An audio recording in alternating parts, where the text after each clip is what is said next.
The Northern Rockies is a wild place.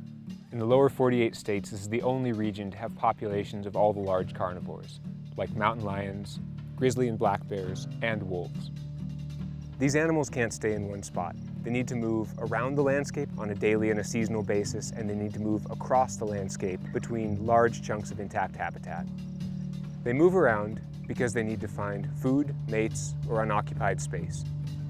We have 3 large areas of core habitat in the Northern Rockies, and animals don't just move around randomly. They follow landscape features like creek drainages, and they also follow their noses, which can lead them into trouble. While our landscape still offers the potential to move, there are a lot of obstacles in the way. Things like roads, subdivisions, and of course there are a whole slew of attractants, like unsecured trash, crops, food in the backcountry, and livestock.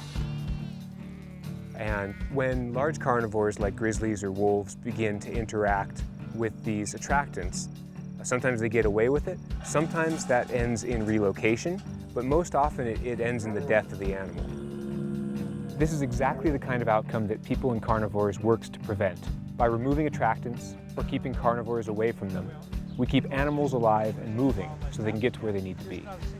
Here's some grizzly bear tracks. They've dried up a little bit and stuff. Here's the claws right here from one of the bears. Greg raises corn to feed his dairy cattle, and he's had a situation where grizzly bears have learned to eat that corn. And by relocating the bear, that doesn't change. They still know where they got that free meal at.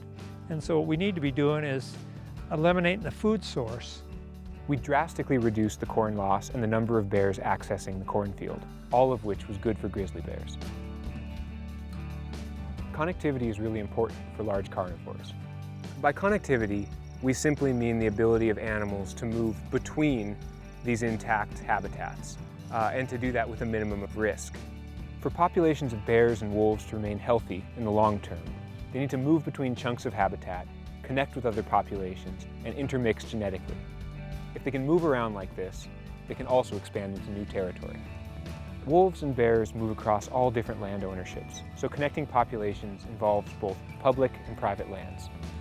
In the backcountry, we work to prevent bears from getting into camp foods and game, and one of the ways we do this is by building bear poles. People and Carnivores has built nearly 250 of these structures.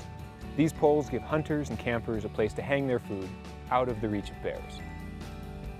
People and Carnivores works all across western Montana in key connectivity areas to apply a variety of coexistence tools, including electric fencing, livestock guardian dogs, and bear-resistant garbage cans. We have about 17 acres. We raise boar goats and a whole bunch of kids. When we first moved here, we were seeing signs from all sorts of different predator animals up here. And so we partnered with People and Carnivores. They assisted us with electric fence and a cost share on a livestock guardian dog. Since we've got the dogs, not only are we not seeing tracks or scat from any of these predator animals, but we're not really hearing them. I mean, we hear them in the distance once in a while, but they're not coming close to our farm. As the Northern Rockies become more crowded and developed, these corridors become more and more important. People and Carnivores works on many of these projects each year, and each one of them keeps wolves, bears, and cougars alive and moving across the landscape.